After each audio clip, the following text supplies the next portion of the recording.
This channel does not promote any violent, harmful, or illegal activities. All content provided by this channel is meant for an educational purpose only. Top quality और consistent performance के लिए सिर्फ silver pump नाम याद रखना।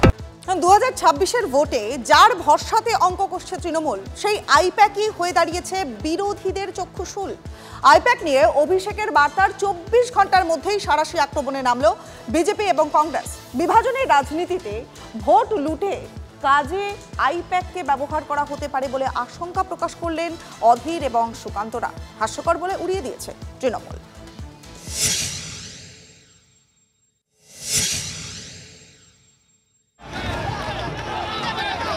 Vote লুটে ব্যবহার করা হতে পারে আইপ্যাক কর্মীদের। 21-এর ভোটে ভোটার পিছু 500 টাকা করে ভোট কিনেছিল আইপ্যাক। বিস্ফোরক অভিযোগ বিজেপির রাজ্য সভাপতির। আমরা দেখেছিলাম 21 সালে এরা বিভিন্ন ব্যক্তির সাথে বাড়িতে গিয়ে গিয়ে তাদের অ্যাকাউন্টে 500 টাকা করে ঢুকিয়েছিল। আমি ধরেছিলাম আমাদের ওখানে কয়েকজনকে। বিরোধী দলনেতা আমাদের অভিযোগ করেছিলেন যে ওয়েবেলে প্রচুর আইপ্যাকের লোকেদেরকে কর্মচারী হিসেবে চাকরি হিসেবে কন্ট্রাকচুয়ালে ঢুকিয়ে দেওয়া হয়েছে। তো স্বাভাবিকভাবে তাদেরকে ব্যবহার করা হতে পারে ভোট লুটের ক্ষেত্রে। বিজেপি আসলে জানে না তৃণমূল মানে সংগ্রাম। যারা পোলিং এজেন্ট দিতে পারে না, এজেন্সি দিয়ে তাদের এখানে এই চেতলাতেই তাদের বসাতে হয়। হোর্ডিং মারার লোক নেই, ব্যানার মারার লোক নেই, এজেন্সি দিয়ে করতে হয়। আমরা নিজেদের সংগঠনের ভরসায় থাকি। সুকান্তর থেকে আরো মারাত্মক অভিযোগ অধীর রঞ্জন চৌধুরীর। তার অভিযোগ আইপ্যাকের মতো এজেন্সিকে দিয়েই সাম্প্রদায়িক বিভাজনে রাজনীতি করছে তৃণমূল। এই এজেন্সিগুলো মূলত পয়সা খেয়ে এই বাংলার সুস্থ বাতাবরণকে সাম্প্রদায়িকতায় বিষাক্ত করছে। তাতে এজেন্সির বিরাট ভূমিকা। এই এজেন্সিগুলো তৃণমূল পার্টির ক্যান্ডিডেট ঠিক করে পয়সা খেয়ে, এটা সবাই জানে। তো তৃণমূল পার্টি এখন এজেন্সির পার্টি হয়ে গেছে। তৃণমূল পার্টি আর রাজনৈতিক দল নয়, এখন এজেন্সির দল।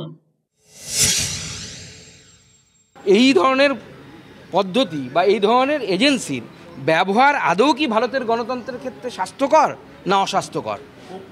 যদি ঠান্ডা ঘরে বসে কাজ করে কোনো এজেন্সি, আমাদের কোনো আপত্তি নেই। কিন্তু আমার মনে হচ্ছে যদি নিচে নেমে জনগণের সাথে যোগাযোগ করে জনগণের মতকে পরিবর্তিত করার চেষ্টা করা হয়, আমার মনে হয় সেক্ষেত্রে ভারতবর্ষের ডিবেট হওয়া প্রয়োজন আছে। আজকালকার যুগ অনুযায়ী কম্পিউটার করা, কোনো এজেন্সিকে দিয়ে স্টাডি করানো, টিভিতেও করে সমীক্ষা, তো এইগুলো এজেন্সি করে। কিন্তু মমতা ব্যানার্জির অর্গানাইজেশন এত শক্ত যে তাকে উপড়ে ফেলার মতন ক্ষমতা বিজেপির কোনো এজেন্সির নেই। এজেন্সির ভরসায় থাকে ইডি, সিবিআই, এদের ভরসায় থাকে, এজেন্সি দিয়ে কাজ করায়। কয়েকদিন আগেই তৃণমূলের অন্দরে গরম হাওয়া বইছিল আইপ্যাক নিয়ে। সরাসরি আইপ্যাকের বিরুদ্ধে টাকা তোলার অভিযোগ করেছিলেন কামারহাটি তৃণমূল বিধায়ক মদন মিত্র। গোদা নেতা, এরকম অনেক লোক তারা টাকা দিয়েছে পদ পাওয়ার জন্য। এই প্যাক আপ মানে যে মাল গোটাও প্যাক আপ, এটা আমরা বুঝতে পারিনি। যেটুকুন মমতা বন্দ্যোপাধ্যায়ের গায়ে কালি লেগেছে সেটুকুন এই প্যাকওয়ালাদের জন্য। আইপ্যাকের বিরুদ্ধে টাকা তোলার অভিযোগ যে উঠেছে, তৃণমূল সেনাপতির কানেও তা পৌঁছেছে। সূত্রের খবর, শনিবারের ভার্চুয়াল বৈঠকে অভিষেক বলেন তার অফিস এবং আইপ্যাকের নাম করে ব্লক সভাপতি করে দেবো বলে টাকা চাওয়া হচ্ছে। নির্দিষ্ট নম্বরে ফোন করে আইপ্যাকের লোক কিনা নেতাকর্মীদের তা ভেরিফাই করে নিতে হবে। মানে আইপ্যাকের নামে তাহলে কি ভূত ঘুরছে? Thank you Abhishek Bandyopadhyay.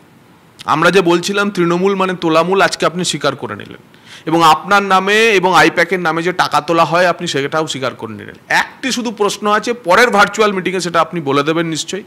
আপনার সাংসদ এই তোলাবাজি যেটা হয় তার ভাগ বলে দিয়েছিলেন, 75-25-এর ভাগ। এই রেটের কোনো অদল বদল হয়েছে কিনা?